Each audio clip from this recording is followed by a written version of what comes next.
Welcome to Real Meal TV. Today we're making carb-free tortillas, otherwise known as collie wraps. Okay, we've had a few problems with the collie wraps, and today I'm just going to show you a few tweaks that'll help you get them perfect. Okay, so first, you need to understand the way that psyllium husks work.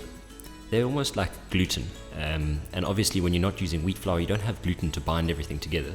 So the psyllium husks really is what's going to hold your dough together. So you need to make sure that you have psyllium husks and that you have the right amount in your dough. We're going to start off with 500 grams of cauliflower, just broken into florets, 4 tablespoons of psyllium, and 2 eggs and a quarter of a teaspoon of salt. Okay, so the first thing you want to do is steam them until they are completely mushy. They can't have any sort of body left, or you can boil them, either or. Just make sure you drain off all the moisture at the end once they come out. Okay, now you got to put the cauliflower into a food processor. I'm going to use a stick blender. I find it much easier. You just put them in a bowl and puree them to death, basically. Now, to get this mixture extra smooth, which will help the dough work better, you can strain it through a sieve, but I'm not going to do that because with a stick blender everything gets really fine. Alright, now you're going to add your psyllium husks, your eggs, and your salt, and you're going to puree it again. Now make sure you puree it really well this time, because you really want to get that psyllium incorporated into the dough so it can suck up all that moisture and become really, really stiff. Okay, you're going to leave it for about 15 minutes to thicken up.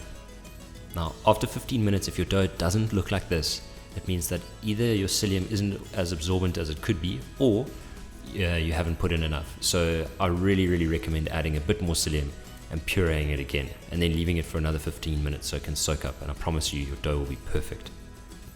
Okay, now, break the dough into about 6 balls and dust the surface with coconut flour.